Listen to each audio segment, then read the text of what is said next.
Al principio todo era oscuridad, y entonces, ¡bang! Surgió una continua expansión de tiempo, espacio y materia.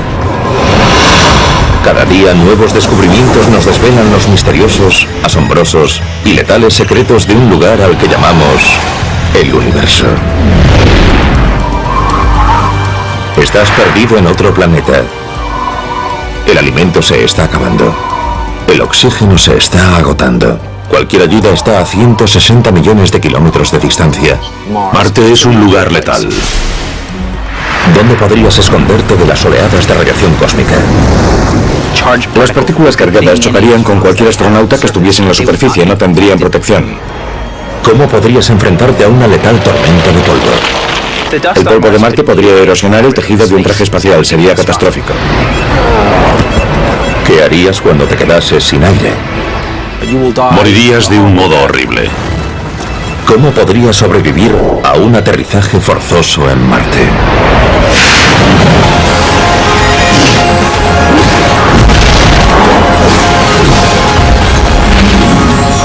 El universo.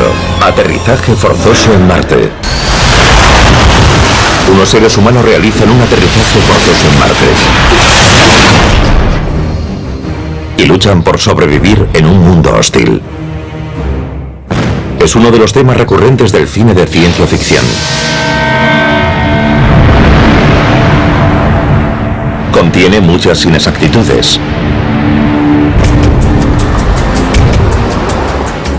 Pero la NASA y otras agencias espaciales planean enviar personas al planeta rojo en las próximas décadas.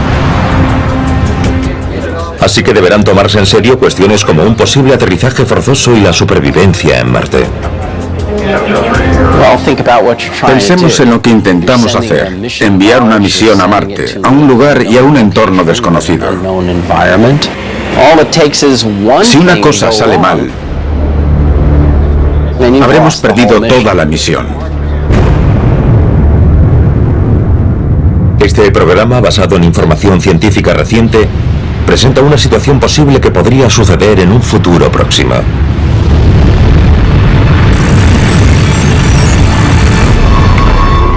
Imaginemos que un equipo internacional ha sido seleccionado para explorar Marte y preparar el establecimiento de una base permanente. En las viejas películas eran tripulaciones valientes, bien preparadas y resolutivas. En eso sí acertaron. Al reunir un pequeño grupo de personas para formar la tripulación, no una gran comunidad, sino unas pocas personas concretas, su selección es muy importante. ¿A quién enviaríamos a Marte? Pues no a alguien que fuese bueno en muchos campos, pero no fuese el mejor en ninguno. Formaríamos la tripulación con los mejores en varios campos. El campo más importante sería la mecánica. Escogería qué 2 de los 4 miembros de la tripulación serían seleccionados, principalmente por su habilidad para arreglar cosas. Tras la faceta mecánica, lo más importante serían los científicos de campo, personas cualificadas para interpretar indicios geológicos como hallar fósiles o lugares donde perforar en busca de agua. En la terminología de Star Trek, 2 Scotties y 2 doctores Spock. Pero las viejas películas se equivocaban en algo. 2. La idea de que el hombre viajará a Marte en una sola nave espacial de morro puntiagudo. A diferencia de lo que hemos visto en el cine de ciencia ficción, es más barato y eficaz enviar gran cantidad de material a Marte en diferentes naves espaciales. Enviarlo todo solo en una implicaría que ésta fuese enorme y seguramente de propulsión nuclear. Eso plantea peligros y problemas de todo tipo. En la mayoría de situaciones reales, los astronautas de la misión llegarían y se irían de Marte en naves diferentes. El módulo de habitabilidad o habitáculo será su hogar durante los 18 meses de misión en la superficie marciana. Realizarán largos recorridos en un rover, un vehículo presurizado que viajaría con ellos y el habitáculo. Un rover más pequeño para realizar viajes más cortos los espera ya en el lugar de aterrizaje, junto al vehículo que llevará a los astronautas a casa, el módulo de retorno a la Tierra, ERV por sus siglas en inglés. Este no se limita a esperar a los astronautas. está transformando los recursos marcianos en combustible para cohetes y aire respirable. El ERV dispone de una bomba que succiona el aire marciano, formado en un 95% por dióxido de carbono. Haríamos reaccionar ese dióxido con una pequeña cantidad de hidrógeno traído de la Tierra para producir una gran cantidad de oxígeno y combustible de metano. Los 4 tripulantes aterrizan en Marte cerca del ERV. Utilizan el habitáculo como laboratorio, como base de la exploración. Pero cuando hayan terminado se meterán en el ERV y regresarán a la Tierra. Dejarán el habitáculo en Marte y cada vez que realicemos una misión añadiremos otro habitáculo a la base. Así serán los primeros asentamientos humanos en un nuevo mundo. Pero ¿dónde aterrizar en Marte? Es un planeta fascinante con muchas zonas interesantes. En un principio, quizás mejor en una región cercana al Ecuador. Una zona llana, pero que además esté cerca de lugares con interés geológico. No puede fallar la técnica de aterrizaje del habitáculo, denominada aerofrenado.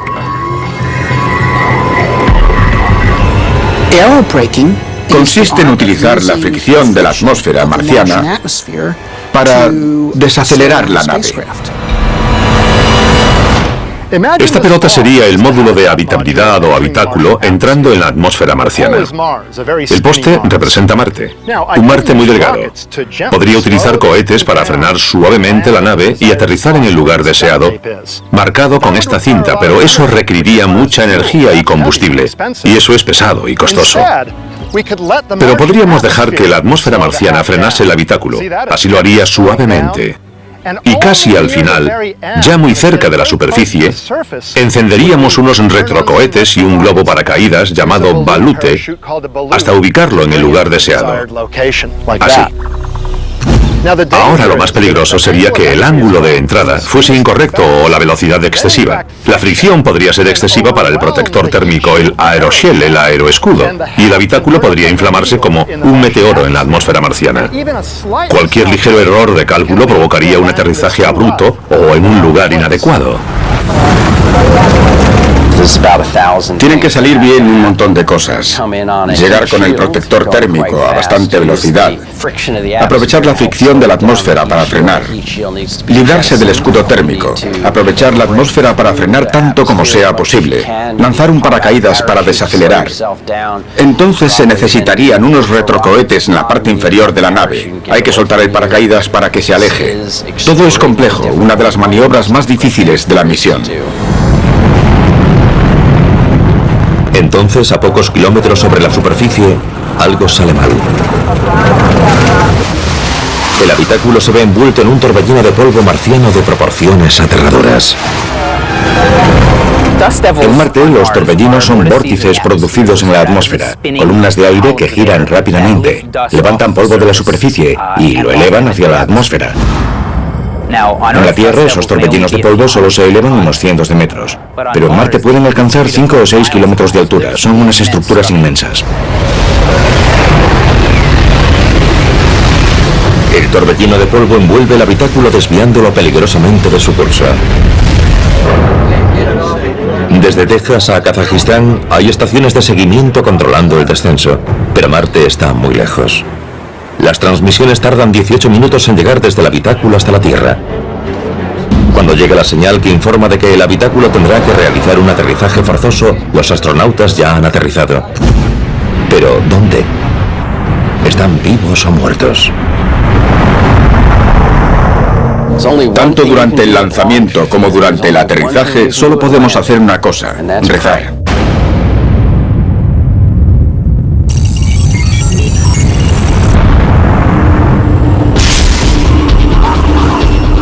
En algún lugar de Marte, los astronautas están vivos, pero se ha cortado la comunicación. No pueden hablar con la Tierra. Peor aún, el torbellino de polvo los ha desviado de su curso. Cuando el hombre aterriza en Marte, será un acontecimiento grandioso, uno de los más importantes de la historia. Pero nuestros astronautas han tenido que realizar un aterrizaje de emergencia, así que al salir al exterior no sabrán dónde están ni lo que está pasando. Verían el Sol casi la mitad de brillante que en la Tierra. La intensidad de su luz en el ecuador de Marte es la misma que en Noruega o en Alaska.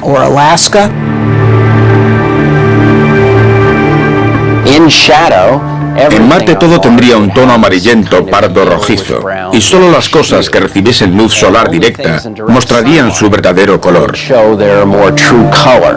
Eso se debe a que la luz rebota entre las partículas de polvo rojizo. Será una visión maravillosa, pero no podrán disfrutarla durante mucho tiempo. Deben averiguar dónde están, cómo ponerse a salvo y qué hacer. Sin instrumentos, ¿cómo pueden saber en qué lugar de Marte se encuentran? Los astronautas del siglo XXI recurren a una antigua técnica, la navegación astronómica.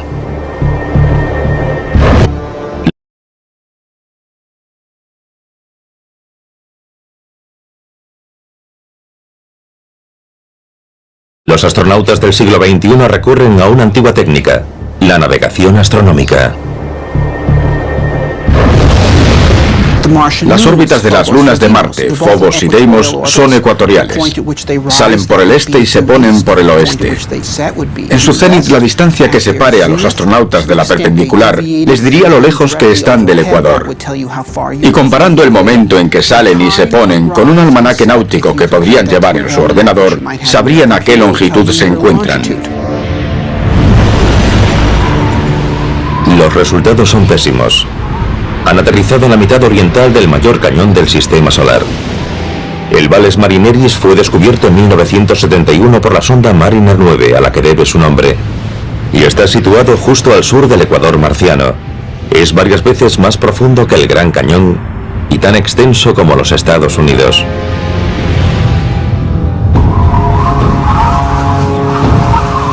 Los astronautas están a cientos de kilómetros del ERV. Y aún hay noticias peores.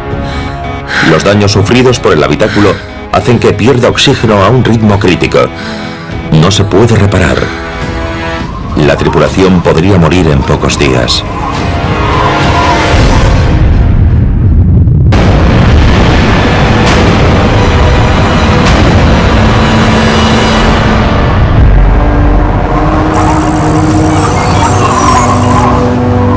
Esto podría ocurrir en un futuro cercano. Los primeros seres humanos en Marte se han desviado cientos de kilómetros de su ruta y se encuentran en el fondo del gigantesco Valles Marineris. No pueden comunicarse con la Tierra y su dañado módulo de habitabilidad pierde aire. Marte aparece en casi todas las películas como un planeta con una atmósfera respirable, al menos en una de sus regiones, para que los actores puedan quitarse los cascos. Pero en realidad su atmósfera se compone de dióxido de carbono en un 95%. Y es tan tenue como la atmósfera terrestre a 30.500 metros de altura. Sorprende lo extendida que está esa visión romántica de Marte, como si se pareciese a los estados de Utah o California. La verdad es que es un lugar letal.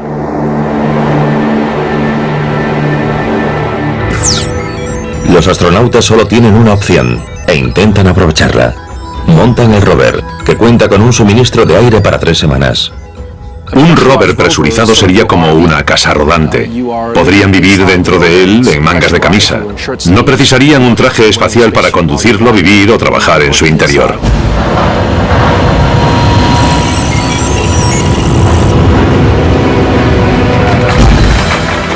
El rover funciona, y también su sistema de comunicaciones. Los astronautas comunican por radio que están vivos. Si algún componente u otra cosa no funciona, cuentan con otro de repuesto para no interrumpir la misión. Sería aconsejable llevar todo por duplicado, o al menos diseñarlo todo previendo que algo pueda fallar. Pero en estas conversaciones no se suceden las intervenciones de unos y otros como en las misiones Apolo a la Luna. Esta pelota representa un mensaje. Una conversación entre un astronauta en la Luna, que sería yo, y el centro de control de la misión en Houston, Texas. Ahora estoy a cortísima distancia de Houston, Pero en realidad la Luna está a 390.000 kilómetros de distancia. Las ondas de radio viajan a la velocidad de la luz, 300.000 kilómetros por segundo. Así que solo pasarían unos 3 segundos entre ¿cómo estáis? Y estamos bien. Es sencillo mantener una conversación así. Pero Marte está como mínimo unas 150 veces más lejos que la Luna. Así que tengo que situarme aquí. Todavía hay comunicación, pero el retardo es mayor. En realidad, la distancia entre la Tierra y Marte es de entre 56 y 386 millones de kilómetros. Así que podrían pasar entre 6 y 44 minutos entre el ¿cómo estáis? Y el ¿estamos bien? Eso para una pregunta y su respuesta. Por tanto, una emergencia no se abordará en tiempo real.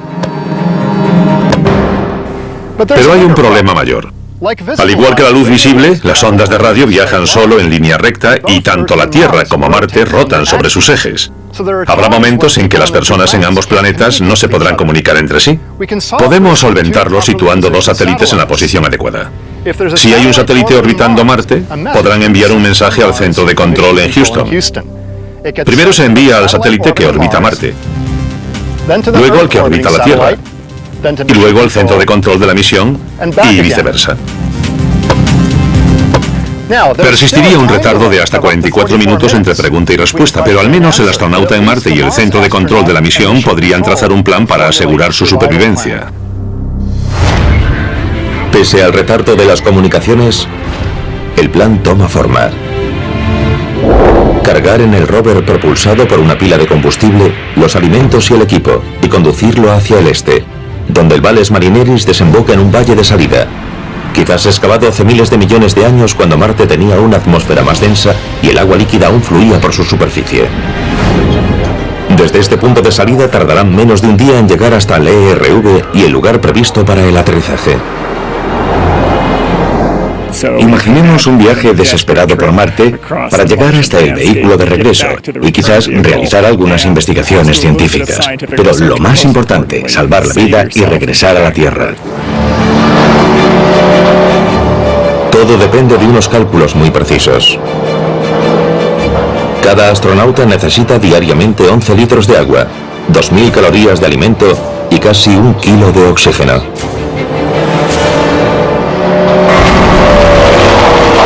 Los aparatos destinados a su supervivencia podrían ayudarlos. Pueden conseguir agua en Marte utilizando equipos disponibles en el rover. La nave espacial Mars Odyssey ha demostrado que un 6% del peso del polvo marciano en las regiones ecuatoriales es agua. Sería posible conseguir agua de él. Habría que coger un poco y ponerlo en un recipiente como una olla a presión y calentarla hasta los 150 grados. Así conseguirían agua. Con unos 7,5 litros de polvo conseguiríamos aproximadamente 1 litro de agua. Pero otras necesidades humanas no son tan fáciles de satisfacer en Marte. Para cruzar un desolado entorno marciano durante 2 semanas, racionaríamos los alimentos en cantidades mínimas. Podríamos hacer lo mismo con el agua, pero el aire es imprescindible minuto a minuto. No puedes racionar la cantidad precisa para sobrevivir un determinado periodo de tiempo.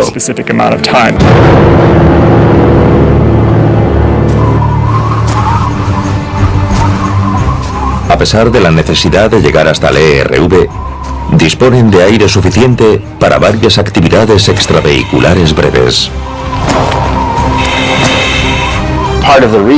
Una razón para enviar personas a Marte sería realizar experimentos científicos. Obviamente recogerían muestras y las analizarían para comprender ese entorno, cuándo se formaron las rocas y ese tipo de cosas. Los astronautas utilizarían gran variedad de herramientas, martillos, lupas, espectrómetros de varios tipos, máquinas para realizar análisis químicos. En el rover habría algunos laboratorios móviles que les permitirían analizar los materiales recogidos para ver cuál es su composición, etc. Hay varias teorías sobre cómo se formó el Valles Marineris. Aún no está del todo claro el porqué de su estructura, pero lo más probable es que se debiese a varios procesos diferentes. Llegar allí y realizar geología de campo es esencial para comprender los procesos que esculpieron su relieve complejo. No fue un proceso sencillo, una simple grieta en el suelo. No es que un fluido llegase y lo formase. Hubo diferentes procesos en momentos diferentes superponiéndose unos a otros, formando una historia compleja. Y para poder leer esa historia, necesitamos estar allí. El Valles Marineris lo componen muchas zonas diferentes. En algunos lugares de la zona central hay 1, 2, 3 o incluso 4 cañones paralelos que bajan y suben, bajan y suben. Y en el extremo oeste parece que el agua llegó y arrasó lo que debió de ser una zona caótica y pudo haber salido en forma de inundaciones catastróficas. ¿Hubo vida en esa agua? ¿Podrían algunas de las muestras de rocas que recojan aportar pruebas suficientes de bacterias fosilizadas?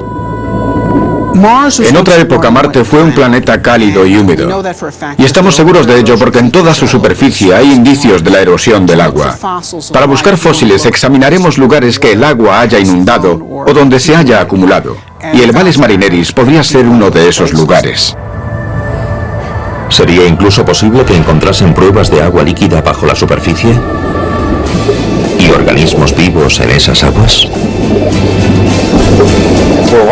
¿Puede formarse vida donde haya agua líquida estable? ¿O hay una probabilidad de entre 1 billón de que surja vida? ¿Hubo un segundo Génesis en Marte?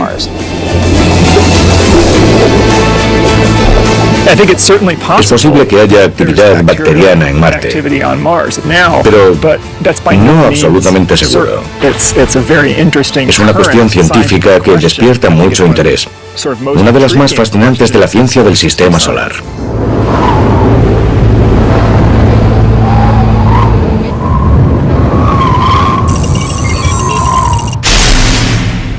De repente la búsqueda de vida se detiene y la lucha por la supervivencia se reanuda. El centro de control de la misión informa de una peligrosa erupción solar que se dirige hacia Marte. Una erupción solar es un estallido tremendo desde una región del Sol relativamente pequeña. Emite gran cantidad de energía de forma explosiva y partículas energéticas cargadas cruzan el sistema solar a toda velocidad. Pueden interactuar con las células y dañarlas. Además producen radiación electromagnética de alta energía, como los rayos X, que también nos puede hacer daño. Así que van y otro van poco tiempo después. El campo magnético de la Tierra nos protege de los peores efectos de las erupciones solares. Pero Marte perdió su campo magnético hace 4.000 millones de años. Tras presenciar una erupción solar desde la Tierra, avisaríamos a los astronautas de Marte. No respecto al fogonazo electromagnético, porque nuestra señal de advertencia viajaría a la misma velocidad que el fogonazo del Sol, pero sí advertirles de la avalancha de partículas cargadas.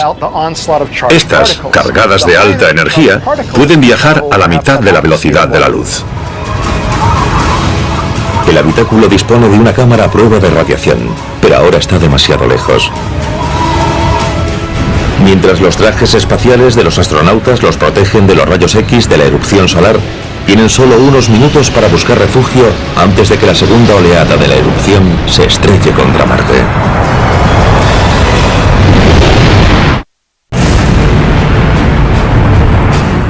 Si una futura misión tripulada a Marte realiza un aterrizaje de emergencia, los astronautas tendrán que lidiar con algo más que el inhóspito entorno marciano. Una erupción solar de protones cargados sería mucho más peligrosa en Marte que en la Tierra. Marte no tiene un campo magnético como el nuestro. Las partículas de alta energía y las partículas cargadas chocarían directamente con la superficie y con cualquier astronauta que estuviese en ella. No estarían protegidos de los rayos y partículas, mientras que en la Tierra estamos protegidos por nuestro campo magnético. Para un astronauta, sufrir en la superficie el impacto de esas partículas energéticas tendría numerosos efectos negativos. Seguramente contraería un cáncer u otras enfermedades y envenenamientos debidos a la radiación. De hecho, a los astronautas a bordo de la estación espacial se les ha recomendado protegerse en cámaras especiales de las partículas cargadas y la radiación de una erupción solar. Para los astronautas situados en el centro del Valles Marineris, el único refugio es su rover presurizado. El principal blindaje del rover contra la radiación no es el plomo. Son los paquetes de alimentos situados en las paredes junto a los residuos de los propios astronautas. Las heces contienen hidrocarburos y estos a su vez hidrógeno, que absorbe muy bien la radiación. El hidrógeno en forma de alimento que aún no hayan consumido les protegerá de parte de la radiación. Y desde luego, una vez consumido ese alimento, las heces se introducen en unas pequeñas bolsas de cierre hermético que pueden volver a ponerse en la pared del vehículo para aumentar la protección. Si quieres sobrevivir en el espacio, no puedes despreciar casi nada. Ni siquiera tus propios desperdicios. Una vez superada la crisis más inmediata, continúan su viaje hacia el ERV. Entonces ocurre algo inesperado. Los astronautas deciden mediante una votación cambiar el plan. En lugar de utilizar el ERV para regresar a la Tierra 500 días antes de lo previsto, se quedarán y completarán la misión. El equipo del Centro Espacial Johnson tendrá menor conocimiento de la situación y de las opciones que la propia tripulación. Una misión a Marte debería ser dirigida desde allí. En lugar de controlar la misión, debemos actuar como apoyo. El nuevo plan de los astronautas es llegar hasta el ERV y utilizarlo como base de operaciones en lugar del habitáculo. Es mucho más pequeño que el habitáculo, pero dispone de suministro de energía y puede conseguir más oxígeno. El equipo podría ir hasta el ERV, vivir en él y trabajar en el exterior.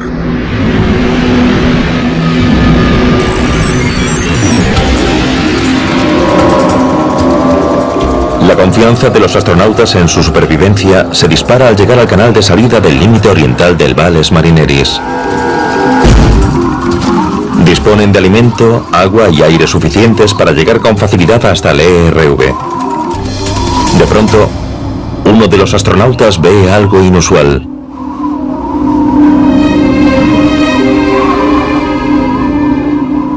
Una capa expuesta de roca que parece contener algo denominado estromatolitos. En la Tierra había bacterias, no solo de forma individual, sino que formaban colonias y crearon unas rocas denominadas estromatolitos. Serían el equivalente bacteriano de los arrecifes de coral, algo grande construido por pequeños organismos. Sería lógico buscar algo así en Marte. Los estromatolitos proporcionan en la Tierra el mismo tipo de indicios que los previsibles en Marte. No las mismas formaciones exactamente, pero sí el mismo concepto. Los estromatolitos formaban una especie de alfombras de algas y luego un material similar a los silicatos que se fue acumulando hasta formar estructuras macroscópicas que se han conservado. Si en Marte hubiese algo parecido, podríamos determinar de modo sencillo que allí existió realmente vida. El cine de ciencia ficción parte de la premisa de que encontraremos pruebas de civilizaciones avanzadas en Marte.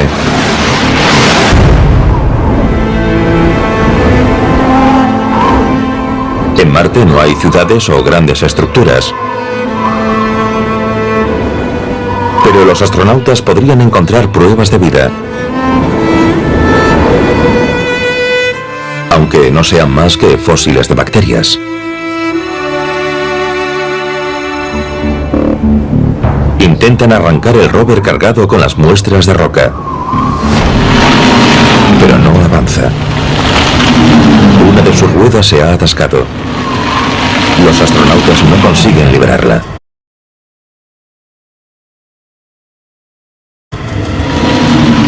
La arena marciana podría ser la peor trampa mortal, y no me sorprendería que en futuras expediciones perdiésemos algunos equipos al realizar en su rover presurizado largas travesías sobre ella.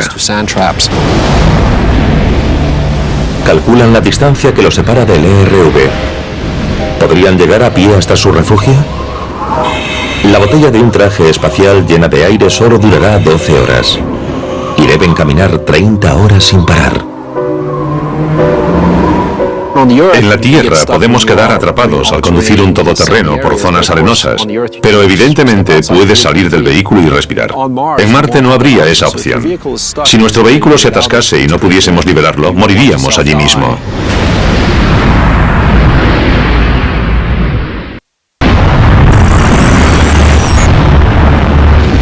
En nuestro supuesto de lo que podría salir mal en la primera misión humana a Marte, el rover de los astronautas está atrapado en la arena marciana. El módulo de retorno a la Tierra, ORV, está a 160 kilómetros de distancia. ¿Se enfrentan los astronautas a una muerte segura? ¿O pueden salvarse de nuevo utilizando una tecnología preindustrial? El equipo ha quedado atrapado y necesita que al menos una persona recorra una distancia considerable para conseguir otro vehículo, regresar y rescatar al resto. ¿Podrían hacerlo utilizando globos? Es posible. Un equipo de ingenieros ha realizado pruebas en la Tierra para comprobar si un globo podría transportar al menos a un astronauta por el desierto hasta el ERV. Quizás estirando una membrana sintética de algún tipo y llenarla con el aire circundante, dióxido de carbono. Bastaría con calentar el aire del interior para otorgarle cierta flotabilidad. Se aprovecharía calor del sol, logrando que la membrana absorbiese energía térmica y calentase el dióxido de carbono del interior. Entonces se expandiría, comenzaría a flotar y elevaría el globo. Cualquier balón que fabricásemos para Marte tendría que ser muy grande para compensar la escasa densidad de su atmósfera. La atmósfera de Marte es muy tenue. Tiene menos del 1% de la presión atmosférica terrestre al nivel del mar. Para conseguir una elevación considerable, necesitaríamos un globo enorme. Uno que midiese 10 metros de radio bastaría para elevar a un astronauta vestido con un traje espacial. ¿Pero dispondría la tripulación de un globo tan grande? Seguramente no, pero sí podría disponer de globos más pequeños, utilizados para fines científicos. Deciden llevar a cabo el arriesgado plan. Uno de los astronautas se eleva hacia el cielo marciano utilizando un arnés improvisado. A 1,5 kilómetros de altura, los vientos lo impulsan hacia el ERV a casi 100 kilómetros por hora. En Marte, los vientos predominantes en la superficie suelen soplar de oeste a este, y esa es la dirección a seguir, así que nos favorecen. Un serio problema de esta opción es la distancia a la que nos dejaría de nuestro destino. Pero de lograr una distancia que pudiésemos recorrer a pie, haría falta un poco de suerte. Pero es posible. La gravedad de Marte es solo el 38% de la terrestre. El cine de ciencia ficción suele obviar ese dato, y los astronautas trabajan en la gravedad de Hollywood. La verdad es que, incluso con los pesados trajes espaciales, utilizados durante las actividades extravehiculares, caminar en Marte será más fácil que en la Tierra. Alguien con 70 kilos y con un traje de 90 kilos pesaría 160 kilos. Pero el 38% de ese peso son unos 60 kilos con el traje. Caminar así en Marte le costaría menos que hacerlo con ropa normal en la Tierra. El astronauta consigue descender y llegar a pie hasta el ERV y el rover de 2 plazas. Todo está en perfecto estado. Uno de los astronautas se sube al rover todoterreno, regresa al rover presurizado, lleva a uno de los astronautas hasta el ERV y hace lo mismo un par de veces más hasta que cada tripulante está en un lugar seguro. Ese es el plan. Pero surge un nuevo peligro. Una tormenta de polvo rojo. El sol parecería menos brillante en el cielo y el polvo aumentaría más y más hasta ver por todas partes una masa de polvo muy espesa en la atmósfera. ¿Pero qué causa esas tormentas de polvo en Marte? Eso es lo que Elisa Abdel Fattah de Anaheim, California, nos preguntó por correo electrónico. Lisa, quizá te sorprenda descubrir que las tormentas de polvo marcianas en realidad las causa la energía del Sol. El Sol calienta el polvo en la superficie y también en la atmósfera de Marte, haciendo que se expanda y se produzcan corrientes de convección. Además, hay diferencias de presión entre una bolsa de aire y otra, y eso causa los vientos. Se levanta y calienta aún más polvo, y la diferencia de presión también aumenta. De ahí las violentas tormentas de polvo. El polvo marciano podría ser muy peligroso para los astronautas por varias razones. Al no haber agua en Marte, los granos de polvo no son lisos y redondeados como los que vemos en nuestras playas. Son muy afilados e irregulares. Cuando los astronautas se mueven, el polvo que levantan queda prendido en el traje espacial. Debido a la fricción, por ejemplo, cuando los astronautas mueven los brazos o las piernas, comienzan a erosionar el tejido del traje espacial. Así se produciría fácilmente una rotura o un desgarro en su traje con resultados catastróficos. A pesar de los riesgos, el astronauta se adentra en la tormenta con el pequeño rover cargado con oxígeno adicional. Y va transportando uno por uno a sus compañeros de tripulación hasta el ERV. Pero a pocos metros del refugio, el polvo abrasivo desgarra una de las secciones del traje del comandante, que queda expuesto al casi vacío de la atmósfera marciana.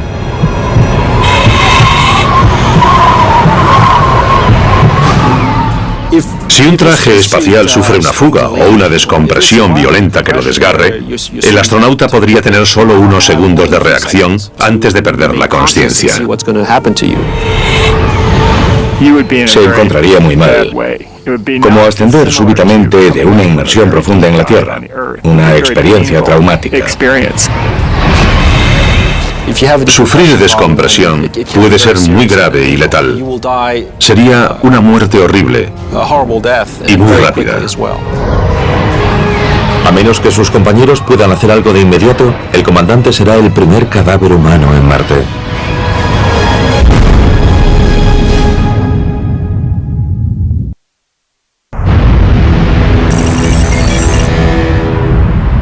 En nuestra ilustración de un futuro cercano, los primeros exploradores de Marte han sobrevivido a un accidente casi fatal y a una peligrosa caminata por un planeta hostil. Pero ahora una tormenta de polvo abrasivo ha desgarrado el traje espacial del comandante de la misión. Es el accidente que más temen los astronautas. Dispone de unos 10 segundos antes de perder el conocimiento. Lo mejor es exhalar el aire de inmediato, vaciar los pulmones, de lo contrario se expandirán rápidamente y se desgarrarán. 10 o 12 segundos después de que su traje se desgarrase, el comandante está inconsciente. Su piel adopta un tono azulado. Sus compañeros tienen menos de 90 segundos para introducirlo por la esclusa del ERV y administrarle oxígeno urgentemente antes de que su sangre deje de circular y sus órganos dejen de funcionar para siempre. Tras perder el conocimiento, su única esperanza es que alguien le administre el oxígeno a presión antes de 1 minuto y medio. Si no, morirá irremediablemente. Si comienza a respirar oxígeno de nuevo, no suelen quedar demasiadas secuelas permanentes.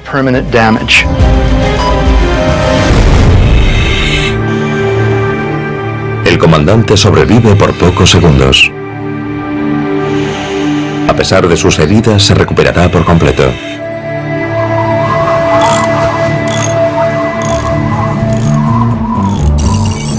El resto del equipo tampoco tarda en recuperarse, volver al trabajo y realizar experimentos. La verdadera exploración de Marte ha comenzado. En mi opinión, Marte desafiará todas las experiencias expedicionarias acumuladas a lo largo de nuestra historia. Habrá que aplicar todas las lecciones aprendidas en expediciones anteriores, las realizadas en los polos al cruzar las selvas y América del Norte. Marte es un lugar complicado, implacable.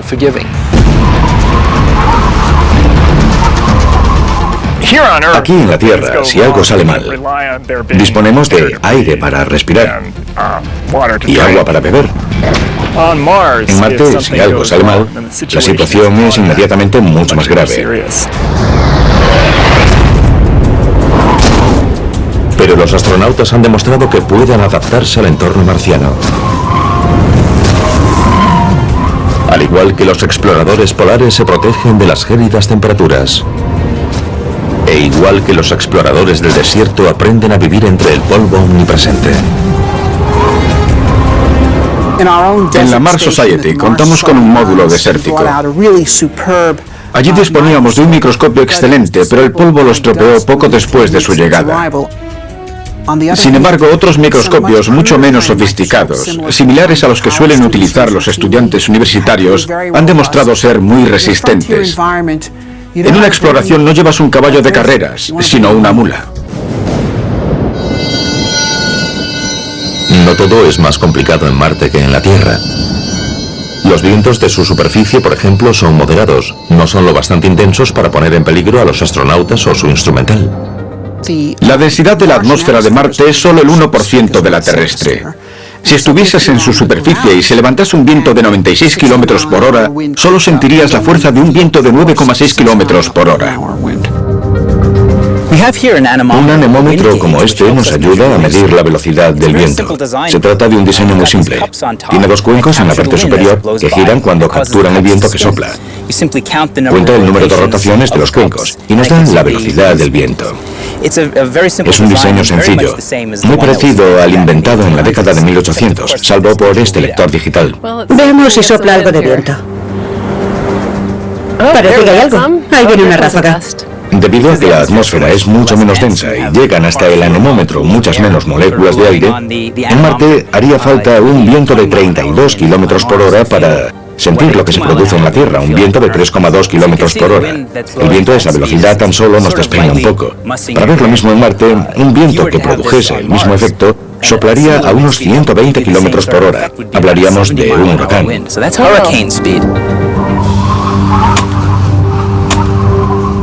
Los astronautas hacen algo más que adaptarse a Marte. Extraen agua de su superficie y utilizan el suelo marciano para cultivar alimentos. A la hora de cultivar alimentos, lo más sencillo serían verduras de hoja, como la lechuga.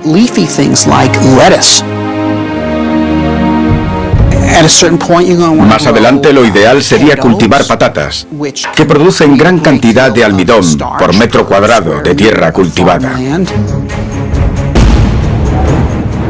Hace un año, 4 seres humanos luchaban por sobrevivir en Marte. Ahora están comenzando a hacer florecer un planeta. Pero esto es solo el comienzo. Desde hace más de un siglo, el cine ha perpetuado la idea y la esperanza de que hay vida inteligente en Marte. No la hay todavía. Pero en algún momento a finales de este siglo, 2 personas procedentes de la Tierra podrían dar a luz al primer marciano, que podría ser el primero de muchos más. Nosotros seremos los marcianos. Pero eso es el futuro. Para esta primera misión, el tiempo se acaba.